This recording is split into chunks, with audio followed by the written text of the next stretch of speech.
الحمدللہ وحدہ والصلاة والسلام علی من لا نبی بعدہ۔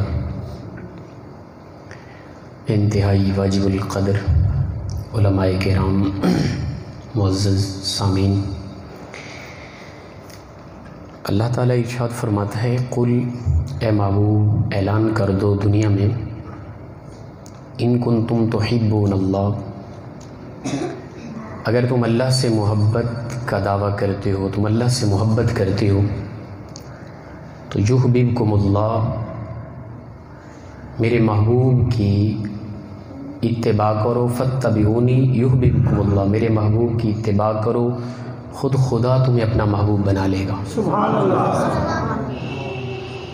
اچھا، اگر معذرت کے ساتھ ہو سکے تو جو ساتھی سننے والے ہیں اگر سامنے تشریف لیں تو نوازش ہوگی۔ دوسرا قاری صاحب سے گزارش ہے آگے تشریف لیں، نوازش ہوگی، بہت مہربانی۔ آجیں آگے تشریف لیں قاری صاحب، اچھا نہیں ہوتا آپ ادھر کے امام ہیں تو ساتھی جو پیچھے بیٹھے ہیں اچھا نہیں ہوتا، آپ مہربانی فرمائیں سامنے، زیادہ تر کیونکہ سامنے جو بچے نظر آ رہے ہیں نا یہ تھوڑا عجیب لگتا ہے۔ میں تو چلو ہماری ادھر کی بات ہے، آئے مہمان جو ہمارے دور سے، ان کو کم از کم عزت دیں، پیار دیں، سامنے بیٹھیں تاکہ رونق محسوس ہو اور وہ دل لگی کے ساتھ، پیار محبت کے ساتھ ہمیں کچھ سمجھا سکیں۔ محسوس بھی نہیں کرنا، کوئی بزرگ اگر ارد گرد بیٹھے ہیں دور دراز اور سامنے نہیں ہیں تو وہ بھی اگر سامنے بیٹھ جائیں گے تو عین نوازش ہوگی۔ یاد رکھیں کہ اللہ کی محبت اور رسول اللہ صلی اللہ علیہ وسلم کی محبت کا ایک جو دعویٰ ہوتا ہے نا، اس کے لیے دلیل کے لیے جو لازم و ضروری دلیل ہے وہ ہے اتباع مصطفیٰ صلی اللہ علیہ وسلم، اللہ کے محبوب صلی اللہ تعالیٰ علیہ وآلہ وسلم کی پیروی کرنا، اتباع کرنا۔ اتباع کسے کہتے ہیں؟ اتباع کا مطلب یہ ہے کہ عین اسی کے مطابق زندگی گزارنا جس طرح کہ اللہ کے نبی کی زندگی ہے۔ اللہ نے فرمایا فاتبعونی، میرے محبوب کی اتباع کرو، میرا محبوب جس طرح چلتا ہے تم بھی اسی طرح چلو، جس طرح میرا محبوب کھاتا ہے تم بھی اسی طرح کھانا کھاؤ، جس طرح میرا محبوب پیتا ہے تم بھی اسی طرح پیو، جس طرح میرا محبوب لیٹتا ہے، اٹھتا ہے، بیٹھتا ہے، لین دین ہے، معاملات ہیں، تعلقات، عین میرے محبوب کے مطابق زندگی گزارو گے، پھر تمہارا دعوی محبت اللہ کے ساتھ بجا ہے، پھر خود پروردگار تمہیں اپنا محبوب بنا لے گا، وہ خود خدا تم سے محبت کرے گا۔ سبحان اللہ۔ ہمارے ہاں ایک تو معاشرے کے اندر ہماری طبیعتیں بگڑ گئی ہیں، باتیں میں بڑے نرم لہجے سے، میٹھے انداز سے کروں گا، لیکن کسی کو اگر وہ سخت لگیں تو اس کی طبیعت ہے، ٹھیک ہے نا۔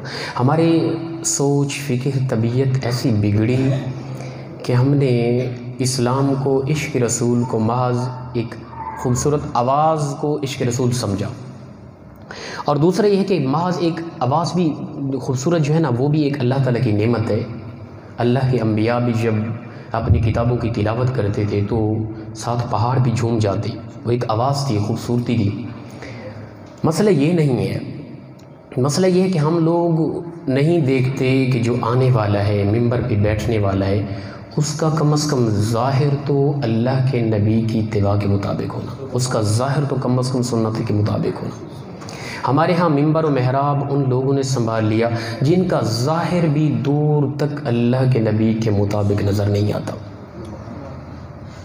میں یہ ایک دو دن پہلے کی بات ہے، ادھر ہی فیصل آباد میں ایک فلیکس میں نے دیکھی، اس کے اندر تقریباً 8 سے 10 پکچریں بنی ہوئی تھی، توجہ بالکل میری طرف رکھیں، 8 سے 10 پکچریں بنی ہوئی تھی، بہت بڑی فلیکس تھی، اور بڑی توجہ کے ساتھ ان فلیکسوں، ان پکچروں کی طرف دیکھنے سے، توجہ میری طرف کریں، توجہ بالکل، میں اس طرح نہیں بات کروں گا، اگر چند ایک دو بندے بھی ادھر ادھر دیکھتے مجھے نظر ہے نا، میری طبیعت تھوڑی اس طرح کی ہے۔ جزاکم اللہ تعالیٰ وسلم۔ میں نے وہ فلیکس دیکھی، فلیکس میں 8 سے 10 کے قریب پکچریں تھیں، ان میں بڑا غور کرنے کے بعد پتہ چلتا تھا کہ ان میں کوئی لیڈیز نہیں ہے۔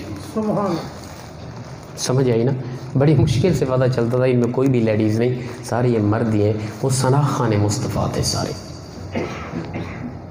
وہ اللہ کے نبی کی شناخت نہیں کرنے والے تھے، ان کا ظاہر اللہ معاف کرے، ان لوگوں کو ہم لے کر آئے، ہم نے ممبر و محراب کی عزت کو پامال کیا۔ اللہ فرماتے اگر تم اللہ کی محبت کا دعویٰ کرتے ہو، میرے محبوب کی محبت کا دعویٰ کرتے ہو، اس دعوے کی دلیل میرے محبوب کی اتباع ہے، میرے محبوب کی زندگی کے مطابق زندگی گزارو گے تو پھر خود خدا تمہیں اپنا محبوب بنا لے گا۔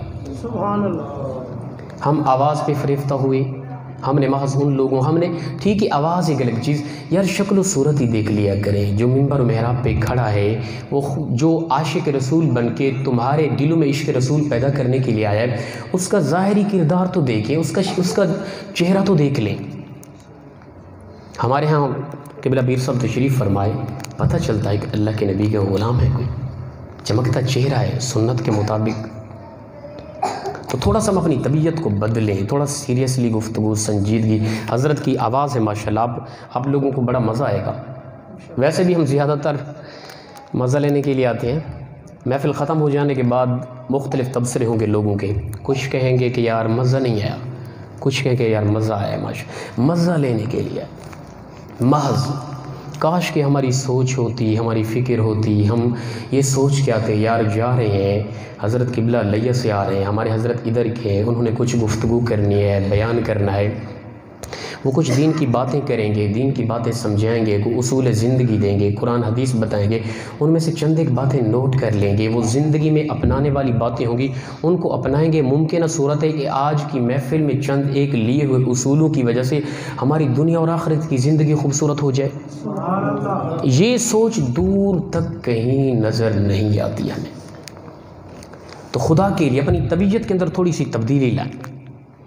ہاں طرز ہو، خوبصورت آواز ہو، ایک الگ چیز ہے، لیکن جو یہاں آ کے وہ ڈانس کرتا پھرے، وہ عجیب تماشا لگائے پھرے ممبر و محراب پہ، یہ کیسا ہو؟ اور دوسری بڑی جو مرض ہے نا ہمارے ہاں، یہ نعت خور طبقہ ہے جو، ان کے ہاں یہ ہے، یہ کبھی بھی کسی خطیب کا بیان نہیں سنیں گے، انہوں نے آگے جانا ہوتا ہے۔ پھر یہ بہت بڑی مرض ہے۔ مختلف علاقوں میں ہم جاتے ہیں، بیانات ہوتے ہیں، ہم آج تک میری زندگی میں آج تک جب سے یہ یعنی پروگراموں پہ جانا اور یہ سلسلہ اللہ نے ذمہ داری لگائی، آج تک میری زندگی میں کوئی بھی ایسا ثنا خان نہیں آیا کہ جس نے ہمارا بیان سنا ہو۔ تو لہٰذا ہم عوام الناس کچھ اپنے اندر تبدیلی لائیں، کچھ اچھے لوگوں کو، سنجیدہ لوگوں کو آواز والے تو کو باشارہ تو ہو یار کم از کم۔ اللہ فرماتا ہے کہ فَاتَّبِعُونِی یُحْبِبُکُمُ اللَّہ، اے میرے بندو تم میرے محبوب کی اتباع کرو، میں خود خدا تم سے پیار محبت کروں گا۔ کسی کی اتباع کرنے کے لیے اس کی شخصیت کا جاننا ضروری ہے۔ کوئی بھی کسی کی اتباع کرے گا، پیروی کرے گا، اس کی شخصیت کی حقیقت کو جاننا ضروری ہے۔ اور کسی کی شخصیت کو جاننے کے لیے تین چیزوں کا جاننا ضروری ہے: اس بندے کے شمائل، فضائل اور خصائل۔ یہ تین چیزیں، شمائل، فضائل اور خصائل۔ شمائل یہ ہے کہ انسان کی خد و خال، انسان کا قد کس طرح کا ہے، انسان کا رنگ و روپ کس طرح کا ہے، انسان کے نقش نیم کس طرح کے، آنکھیں کس طرح کے، کان کس طرح کے، چہرہ کس طرح کا ہے، روپ کس طرح کا ہے، فلاں فلاں، آواز کس طرح کے، اسے کہتے ہیں شمائل۔ بچوں کو اجازت سے خاموش کرا دیں۔ ایک ہوتے ہیں فضائل، سٹیٹس، کتنا بڑا مرتبہ ہے، کتنا بڑا مقام ہے، کتنا بڑا عہدہ ہے۔ ایک ہوتے ہیں خصائل، عادات، تعلقات کیسے ہیں، لین دین کیسا ہے، معاملات کیسے ہیں، ماں باپ کے ساتھ کیسا رویہ ہے، بیوی کے ساتھ کیسی پیار محبت ہے، اولاد کی کیسی تربیت، فلاں فلاں، اسے کہتے ہیں خصائل، عادات۔ کسی بھی شخص کی شخصیت کو جاننے کے لیے ان تین چیزوں کا جاننا ضروری ہے۔ نبی اکرم صلی اللہ تعالیٰ علیہ وآلہ وسلم کے ہم شمائل کی طرف توجہ کریں تو خدا کی عزت کی قسم، کائنات کے اندر ایسا حسن پروردگار نے پیدا ہی نہیں کیا۔ سبحان اللہ۔ حضرت شفا فرماتی ہیں، حضرت عبد الرحمن بن عوف کی والدہ محترمہ، آپ فرماتی ہیں کہ جب اللہ کے نبی صلی اللہ تعالیٰ علیہ وآلہ وسلم کی ولادت ہوئی نا، آپ پیدا ہوئے، وادی مکہ تھی، صفا پہاڑی کے قریب پتھروں سے بنا ہوئی ایک مکان میں بیٹھی تھی، اللہ کے نبی کی ولادت ہوئی، اللہ کے محبوب سب سے پہلے میری گود میں آئے، لیکن اللہ کے محبوب کی آمد تھی، اللہ کے محبوب کے حسن سے ایسا نور چمکا، فرماتی اللہ کی عزت کی قسم میں وادی مکہ میں بیٹھی تھی، پتھروں کے ایک مکان میں بیٹھی تھی، اور نور مصطفیٰ ایسا چمکا ملک شام کے محلات کو چمکتے ہوئے میں نے دیکھ لیا۔ حسن مصطفیٰ کا کیا کہنا، شمائل کی طرف دیکھیں تو انسان تڑپ جائے، اس قدر حسن و جمال۔ حضرت عبداللہ بن سلام یہ مدینہ کے رہنے والے یہودیوں کے بہت بڑے عالم تھے اسلام لانے سے پہلے۔ آپ فرماتے ہیں کہ میں سوچتا رہا کہ محمد صلی اللہ علیہ وسلم آئے ہیں، لوگ لگاتار اور بہت زیادہ تعداد میں لوگ مسلمان ہو رہے ہیں، میں نے سوچا کبھی دیکھوں گا۔ ایک مرتبہ میں گزر رہا تھا تو پتہ چلا کہ سامنے اس سائٹ میں محمد صلی اللہ علیہ وسلم اور ان کے صحابہ ہیں۔ میرا دل چاہا میں دیکھ تو لوں، جو نبوت کا دعویٰ کرتا ہے، جس نے اعلان نبوت کیا ہے، دیکھوں تو صحیح اس کا چہرہ ہے کس طرح کا۔ جب عبداللہ بن سلام فرماتے میں نے بس نظر کی ہی تھی، چہرہ مصطفیٰ میں نظر پڑی ہی تھی، میری دل کی دنیا بدل گئی، دل پہ لگے ہوئے زنگ مٹ گئے۔ میں نے تو جب دیکھا میں نے فی الفور کہا ارے یہ تو وہی چہرہ ہے کہ ساری زندگی جس چہرے کو کتابوں میں ہم پڑھتے رہے، جس چہرے کے حسن و جمال کو کتابوں میں ہم پڑھتے رہے، آج وہ چہرہ ہمارے سامنے ہے۔ فرماتے اللہ کی قسم یہ چہرہ کبھی جھوٹا نہیں ہو سکتا، یہ اللہ کے سچے پیغمبر ہے۔ یہ حسن مصطفیٰ تھا۔ حضرت جابر بن سمورہ فرماتے ہیں رضی اللہ تعالیٰ عنہ، آپ فرماتے ہیں رات کا وقت تھا، میں اللہ کے نبی کے ہاں پہنچا تو رسول اللہ صلی اللہ علیہ وسلم آرام فرما رہے تھے، لیٹے ہوئے تھے، چادر لی ہوئی تھی، اور وہ سیاہ چادر تھی، اس کے اندر سرخ رنگ کی دھاریں تھی چادر کے اندر۔ تو میں رسول اللہ صلی اللہ علیہ وسلم کے قریب پہنچا، آپ صلی اللہ علیہ وسلم کا چہرہ مبارک باہر تھا، بقیہ چادر لی تھی جسم پر، اور 14ویں کی رات تھی، 14ویں کا چاند آب و تاب سے چمک رہا تھا۔ میں نے چہرہ مصطفیٰ کی طرف دیکھا، پھر چاند کی طرف دیکھا، پھر مجھے میرے ذہن میں خدشہ تھا، میں دیکھتا رہا بھئی حسن زیادہ آسمان کے چاند میں ہے یہ اس کائنات کے چاند میں ہے۔ میں اس طرف بھی دیکھتا، اس طرف بھی دیکھتا، چہرہ مصطفیٰ کی طرف دیکھتا، پھر چاند کی طرف دیکھتا۔ فرماتے ہیں میں نے آخر پہ فیصلہ یہ کیا کہ لگتا ہے جو چہرہ مصطفیٰ میں نور نکل رہا ہے نا، اسی نور کی بھیک چاند کو مل رہی ہے کہ چاند چمک رہا ہے۔ نعرہ تکبیر، نعرہ رسالت، نعرہ تحقیق، علماء اہل سنت۔ حضرت ابو طفیل یہ آخری صحابی ہے، صحابہ میں یہ آخری صحابی ہے جو دنیا میں بقیہ تھے۔ آپ آخر پہ یہ کرتے کہ پہاڑوں پہ چڑھ جاتے، لوگوں کو آواز دیتے، اے لوگو، اے محبوب صلی اللہ علیہ وسلم کے عاشقو، آ جاؤ اس وقت کائنات کے اندر جس نے اپنی جسم کی آنکھ سے چہرہ مصطفیٰ کا دیدار کیا، وہ میں تنہ تنہا ابو طفیل ہی بچاؤں، اور کوئی صحابی دنیا میں نہیں رہا۔ آؤ اگر تم چاہتے ہو میں تمہیں بتاؤں حسن مصطفیٰ کیسا تھا۔ کہتے ہیں اللہ کی عزت کی قسم کائنات کے اندر اللہ کے محبوب جیسا کوئی خوبصورت تھا ہی نہیں۔ سبحان اللہ، ماشاءاللہ۔ یہ ہے شمائل مصطفیٰ۔ پہلی چیز شمائل کی طرف دیکھنا، شمائل مصطفیٰ، حضور پاک کے خد و خال، حضور کا چہرہ، روایت کے اندر آتا ہے نا کہ رسول اللہ صلی اللہ علیہ وسلم جب مسکراتے تو آپ صلی اللہ علیہ وسلم کے دانتوں سے ایک ایسی لائٹ نکلتی، نور نکلتا، روشنی نکلتی۔ صحابہ فرماتے ہیں جب آپ مسکراتے تو جہاں بیٹھے ہوتے سامنے والی دیواریں نور سے بھر جاتی۔ یہ حسن مصطفیٰ تھا۔ تو یہ ہے شمائل مصطفیٰ، اللہ کے نبی صلی اللہ علیہ وسلم کا حسن۔ میں کہتا ہوں حسن کو حسن ملا تو حسن مصطفیٰ کے صدقے، جمال کو جمال ملا جمال مصطفیٰ کے صدقے، کمال کو کمال ملا کمال مصطفیٰ کے صدقے۔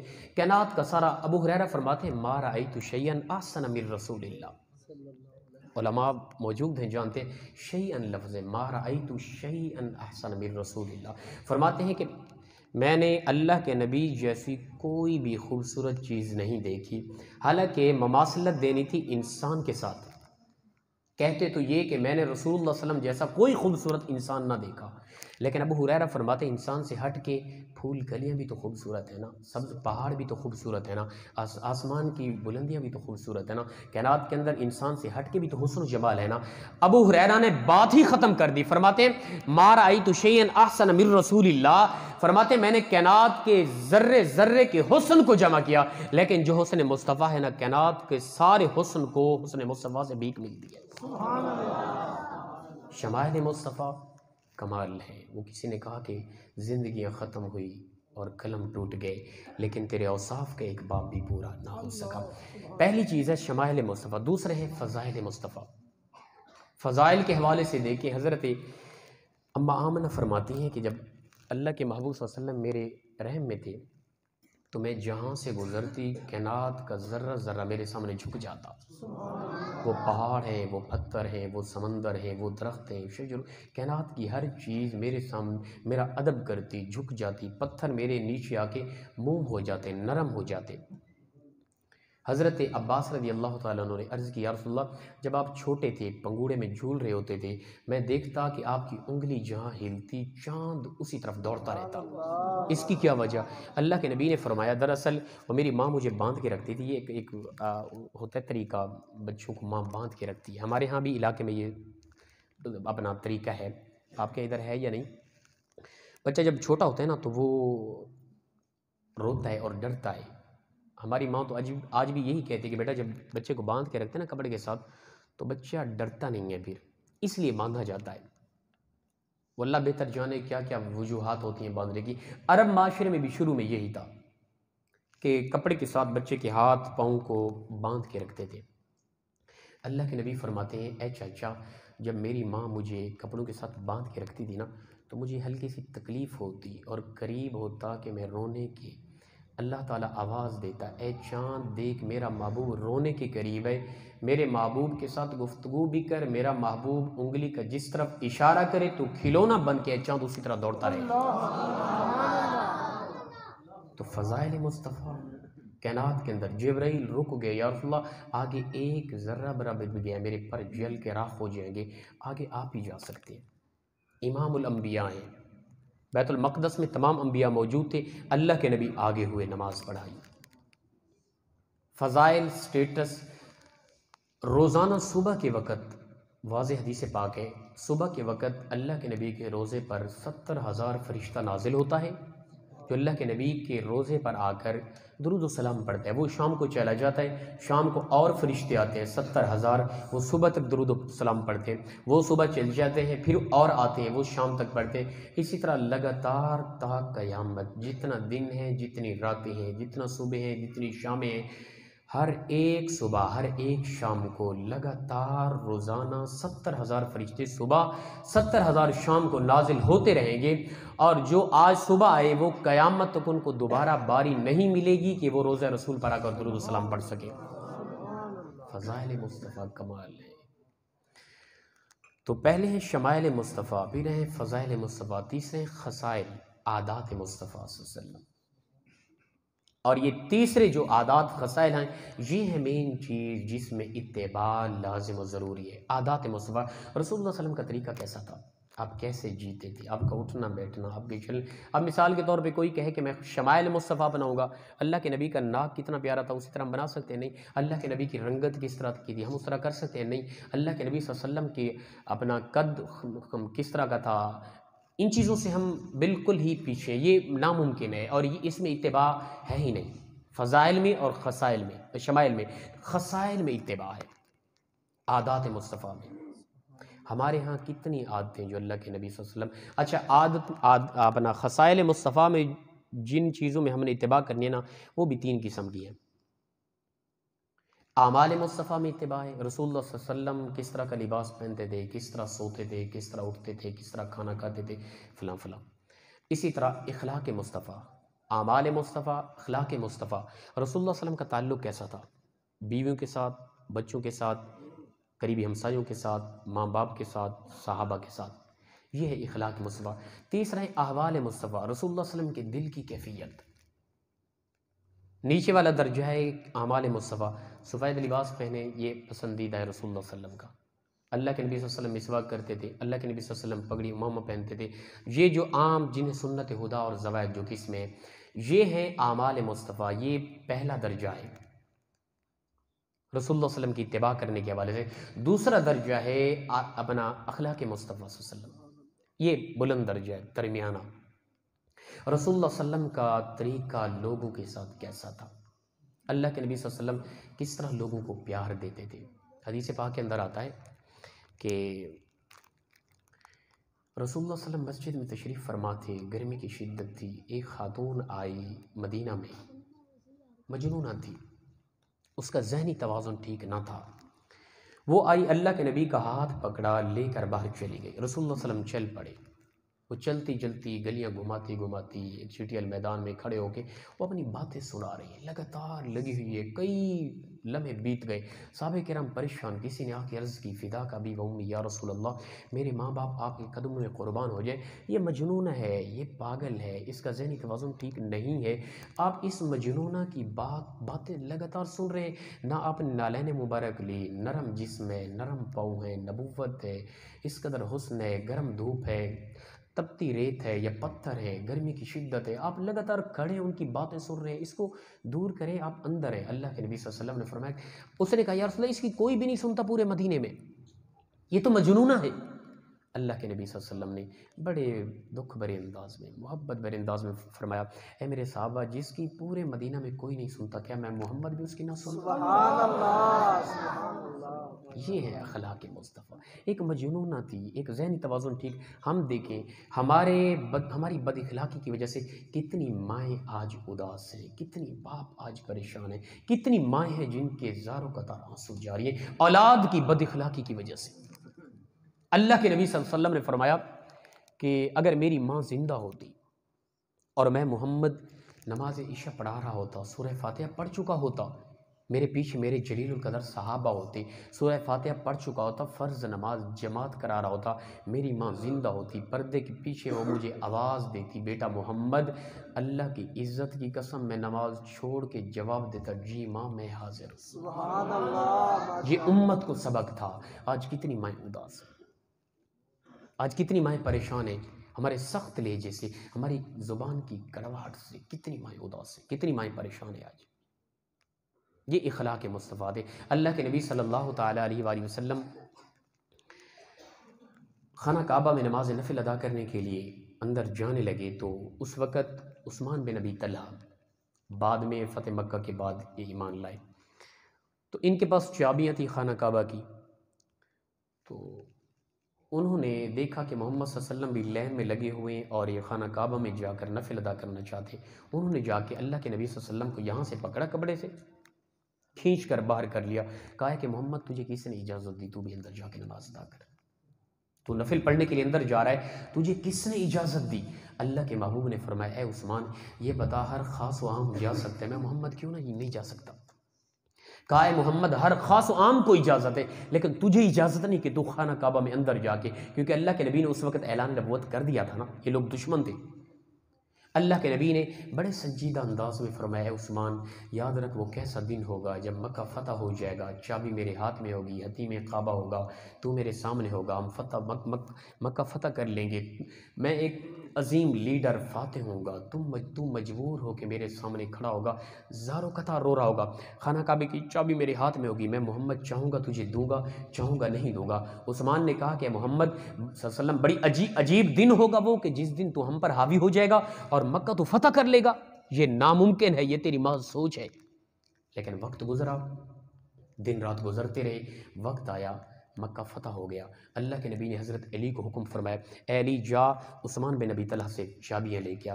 انہوں نے جا کے، وہ نہیں دے رہے تھے، بازو مروڑ کر چابی لے کے آئے، انہیں پکڑ کے آئے، رسول اللہ صلی اللہ علیہ وسلم کے ہاتھ میں چابیاں تھیں، عثمان بن ابی طلحہ کو پکڑ کے لایا گیا، زاروں قطار عثمان بن ابی طلحہ رو رہا ہے، پریشان ہے، اسے اب خدشہ تھا، خطرہ تھا، اور بلکہ یہ یقین تھا کہ اب محمد صلی اللہ علیہ وسلم یا تو مجھے لٹکا دیں گے اور پتھروں سے سنسار کرا دیں گے، مجھے مرا دیں گے یا میرے ٹکڑے کرائیں گے، کیونکہ عرب معاشرے کا ایک طریقہ تھا کہ جب کوئی بھی دشمن فتح کر کے کامیاب ہو جاتا اور اس قوم کے اندر جو پکڑے جاتے، جو پہلے بڑے دشمن تھے، ان کو بڑے عجیب خطرناک انداز میں ان کی موت آتی، ان کو اس انداز میں مارتے وہ۔ عثمان بن ابی طلحہ بڑا اداس، پریشان، تھکا ہارا، زاروں قطار رو رہا ہے، اب کیا بنے گی، اب مارا جاؤں گا اور بڑے عجیب انداز سے مارا جائے گا مجھے۔ اللہ کے نبی صلی اللہ علیہ وسلم نے فرمایا، عثمان قریب آنا، تھوڑا قریب آئے، تو رسول اللہ صلی اللہ علیہ وسلم کے ہاتھ میں چابیاں تھیں، عثمان زاروں قطار رو رہا ہے، خانہ کعبہ کے سامنے کھڑے۔ اللہ کے نبی نے فرمایا، عثمان بتا کچھ یاد آیا، تجھے کچھ کہا تھا، تجھے کچھ یاد آیا؟ عثمان زاروں قطار رونے، اللہ کے نبی نے قریب کیا، آنسو صاف کیے، چابی ہاتھ میں پکڑائی، فرمایا عثمان یہ لے، ابھی مسلمان نہیں ہوا، فرمایا عثمان تو نے میرے ساتھ جو کچھ کیا تھا اللہ کا نبی یہ چابیاں ہمیشہ تیری اولاد کو عطا کرتا ہے۔ یہ تھے اخلاق مصطفیٰ۔ ہمارے چھوٹے چھوٹے معاملات کی وجہ سے اس قدر نفرتیں۔ آمد مصطفیٰ کا مطلب کیا تھا؟ امت کو راہ راست پہ لگانا، امت میں حسن اخلاق پیدا کرنا، امت کو کچھ سمجھانا، امت کو اصول زندگی دینا، غم درد میں مبتلا لوگوں کے درد کو دور کرنا۔ ہم سوائے غم کے درد دینے کے اور کیا کرتے ہیں؟ میں اور آپ دیکھیں میرے اور آپ کے جسم سے کتنا لوگ سکون میں ہیں، مطمئن ہیں، اور میرے اور آپ کے جسم سے کتنا لوگ اداس ہیں، کتنا لوگ پریشان ہیں، کتنا لوگ غم میں مبتلا ہیں، کتنی لوگوں کو ہم نے پریشان کیا ہوا ہے۔ ماں باپ کس قدر اداس ہیں ہمارے سخت لہجے کی وجہ سے۔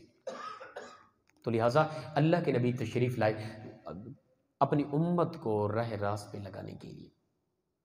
اتباع مصطفیٰ کریں گے ہم اللہ کے محبوب بن جائیں گے۔ قیامت کے دن بہترین عزت، بہترین دنیا اور آخرت کی زندگی میں اگر ہم عزت چاہتے ہیں، شہرت چاہتے ہیں، بلندیاں چاہتے ہیں، سکون چاہتے ہیں، آرام چاہتے ہیں، اطمینان چاہتے ہیں، تو اللہ فرماتا ہے اگر تم میری محبوبیت میں آنا چاہتے ہو فاتبعونی، میرے محبوب کی اتباع کرو، دنیا اور آخرت کی زندگی تمہاری خوبصورت ہو جائے گی۔ صحابہ کا جو انداز تھا نا، اب چند ایک باتیں بس مختصر کر رہا ہوں۔ صحابہ کا انداز جو اتباع کرنے کا تھا رسول اللہ صلی اللہ علیہ وسلم کا، ایک آدمی آیا باہر سے رسول اللہ صلی اللہ علیہ وسلم کو دیکھنے کے لیے، کسی بادشاہ نے بھیجا جاؤ محمد صلی اللہ علیہ وسلم کو دیکھو اور ان کے صحابہ کس قدر اس سے پیار کرتے ہیں اور کس قدر اتباع کرتے ہیں اپنے نبی کی۔ وہ آیا چھپ کے وہ دیکھ رہا تھا، رسول اللہ صلی اللہ علیہ وسلم بیٹھے ہیں، گرمی کی شدت ہے، گرمی کا موسم ہے، رسول اللہ صلی اللہ علیہ وسلم بیٹھے ہیں، صحابہ کرام ارد گرد موجود ہیں۔ وہ چھپ کے دیکھتا رہا کہ دیکھوں اللہ کے نبی صلی اللہ علیہ وسلم کی، ان کے صحابہ کس طرح کی پیروی کرتے ہیں، کس طرح کی اتباع کرتے ہیں۔ تو دیکھا کہ رسول اللہ صلی اللہ علیہ وسلم گرمی کی حرارت تھی، گرمی کی شدت تھی، رسول اللہ صلی اللہ علیہ وسلم نے اپنا اوپر والا بٹن اتارا۔ وہ بٹن جس طرح کے ماحول کے تھے، آج کل تو ہمارا بڑا عجیب طرح کا ماحول ہوتا ہے، اس طرح کے بٹن نہ تھے، وہ اس دور کے حوالے سے جس طرح کے بھی تھے، رسول اللہ صلی اللہ علیہ وسلم نے ایک بٹن اتارا گرمی کی وجہ سے۔ یہ فطری عمل تھا، یہ لازم نہیں تھا۔ اس آدمی نے دیکھا کہ اللہ کے نبی نے اپنا بٹن اتار دیا ہے۔ کچھ لمحے بعد دیکھا تمام صحابہ نے اپنے بٹن اتار دیے تھے، اوپر والا بٹن ہر ایک صحابہ نے اتار دیا تھا، کوئی بھی صحابی ایسا نہ تھا جس کا اوپر والا بٹن بند ہو۔ حالانکہ اللہ کے نبی نے کا فطری عمل تھا گرمی کی وجہ سے، تو یہ عمل ضروری نہ تھا صحابہ پہ، اللہ کے نبی نے کیا ہے تم بھی کرو، ضروری نہ تھا، لیکن اتباع مصطفیٰ میں وہ ایسے غرق تھے، ایسے ڈوبے ہوئے تھے، جسے فنا فی الرسول کہتے ہیں نا، اس طرح وہ اتباع مصطفیٰ میں غرق تھے۔ وہ اللہ کے محبوب تھے میرے، اللہ ان سے پیار کرتا تھا۔ تو ہوا یہ کہ اس نے دیکھا، وہ بڑا تعجب کر رہا تھا۔ کچھ دیر کے بعد اللہ کے نبی نے اپنا دوسرا بٹن نیچے والا بھی اتار دیا۔ دیکھا گیا کہ تمام صحابہ نے اپنے دو دو بٹن اتارے ہوئے ہیں۔ وہ بندہ بڑا تعجب، حیرانی میں مگن تھا، بھئی یہ کیسے لوگ ہیں، اس قدر اپنے نبی سے پیار، ہر ایک عمل جس طرح اللہ کے نبی حرکت کرتے ہیں، اٹھتے ہیں، بیٹھتے ہیں، جو معاملات ہیں، صحابہ مگن ہیں، این نبی کے مطابق زندگی ہے ان کی۔ اب کچھ لمحے کے بعد اللہ کے نبی نے اپنے بٹن بند کرنا چاہے، عدم توجہ کی وجہ سے، اس طرف توجہ نہ تھی بٹنوں کی طرف، اللہ کے نبی نے نیچے والا بٹن بند کیا، وہ اوپر والے سوراخ میں کر دیا، توجہ نہ تھی۔ وہ جب اس طرح کریں نا، مثال کے طور پہ نیچے والا بٹن اس کے اوپر والے بٹن میں اپنا سوراخ میں بند کریں تو وہ ٹیڑھا سا ہو جاتا ہے، وہ خوبصورتی عجیب طرح کی ہو جاتی ہے۔ اللہ کے نبی کی توجہ اس طرف نہ دی، اللہ کے نبی نے اپنا بٹن نیچے والا اوپر والے میں کر دیا۔ وہ بندہ دیکھ رہا تھا، اس نے دیکھا کہ تمام صحابہ دیکھ رہے ہیں، انہوں نے دیکھا کہ اللہ کے نبی نے اپنا نیچے والا بٹن نیچے والے سوراخ میں نہیں، اوپر والے سوراخ میں بند کر دیا۔ اس آدمی نے دیکھا تمام صحابہ نے نیچے والا بٹن اوپر والے سوراخ میں بند کیا۔ اللہ اکبر! اس قدر عشق مصطفیٰ، اس قدر پیروی مصطفیٰ، اللہ کے نبی صلی اللہ علیہ وسلم کی اس قدر وہ اتباع کرتے تھے۔ آج ہم غلامی رسول میں موت بھی قبول ہے نعرہ تو لگاتے ہیں، لیکن وہ نعرہ لگانے والے جو منبر و محراب پہ کھڑے ہوتے ہیں سراخان مصطفیٰ اور اللہ کے محبوب صلی اللہ علیہ وسلم کی عشق اور محبت کا نعرہ لگانے والے، ان کا ظاہر ہم دیکھ لیں کہ ان کا وہ اتباع مصطفیٰ میں کس قدر مگن ہے۔ یہ تھا صحابہ کرام کا طریقہ۔ آخری روایت ابن کثیر نے نقل کیا، فرماتے ہیں کہ جب قادسیہ کی جنگ ہوئی نا، حضرت فاروق کی دور میں، حضرت عمر فاروق نے کسریٰ کی طرف لشکر بھیجا، تو وہ لوگ صحابہ جب وہاں پہنچے تو کسریٰ کے محلات کا محاسبہ کر لیا انہوں نے جا کے. کسریٰ اکڑ میں تھا، غرور تکبر میں تھا. اس نے کہا کہ یہ عرب کے چند ایک بدو ہیں، یہ لوگ آ کے ہمارے ساتھ کیا مقابلہ کریں گے؟ ہمارا لشکر جرار ہے، ہمارے ساتھ بڑی بڑی طاقتیں ہیں، ہمارے پاس اسلحہ ہے، ہمارا اپنا وطن ہے، یہ بیچارے اتنا دور سے آ کے ہمارا مقابلہ ناممکن ہے. لیکن جب کسریٰ کے ہزاروں کی تعداد میں ان کا لشکر، ہزاروں کی تعداد میں ان کا لشکر جب صحابہ کے گھوڑوں کے سوموں کے نیچے روندا گیا نا، پھر کسریٰ کو پتہ چلا یہ کیا ہو گیا. چند ایک لوگ آ کے ٹوٹ پڑے، کیا بنے گا؟ اب جب اس کا محاصرہ ہو گیا، وہ پکڑا گیا پریشان، تو اس نے فلف اور خفیہ طور پہ خط بھیجا چین کے بادشاہ کو کہ تم پیچھے سے لشکر بھیجو، فوج بھیجو میری مدد کے لیے. جب وہ پہنچا آدمی تو بادشاہ کے پاس، چین کے بادشاہ کے پاس تو موجود تھا، اس کے ہاں کافی لوگ موجود تھے. اس نے جا کے اپنا خط دیا، خط پڑھا تو چین کا بادشاہ بڑا حیران تھا. اس نے پوچھا یہ بتاؤ کہ فوج تمہاری زیادہ ہے یا وہ آنے والے لوگ ہیں ان کی فوج زیادہ ہے؟ اس نے کہا بادشاہ سلامت، وہ تو چند ایک لوگ ہیں، تھکے ہارے ہیں، پردیسی ہیں بیچارے، چند ایک ہیں، ان کے ہاں وہ کس طرح زیادہ؟ ہماری تو بڑا لشکر ہے، ہماری بڑی فوج ہے. اس نے کہا اچھا زیادہ فوج تمہاری، وہ تھوڑے ہیں؟ انہوں نے کہا بالکل تھوڑے ہیں، وہ تو ہمارے مقابلے میں ان کا موازنہ تو ہے ہی غلط بات. اچھا اس نے کہا یہ بتاؤ کہ علاقہ تمہارا ہے یا ان کا ہے؟ انہوں نے کہا وہ پردیسی ہیں بیچارے، مسافر ہیں، تھکے ہارے، ہمارا اپنا علاقہ ہے، وہ ہمارے محلات کو انہوں نے محاصرہ کر لی ہے. اچھا اس نے کہا یہ بتاؤ اسلحہ تمہارا زیادہ یا اسلحہ ان کا زیادہ ہے؟ میں نے کہا بادشاہ سلامت عجیب بات کر دو، ان کے پاس چند ایک ٹوٹی پھوٹی تلواریں ہیں، ہمارے پاس اس قدر اسلحہ ہے.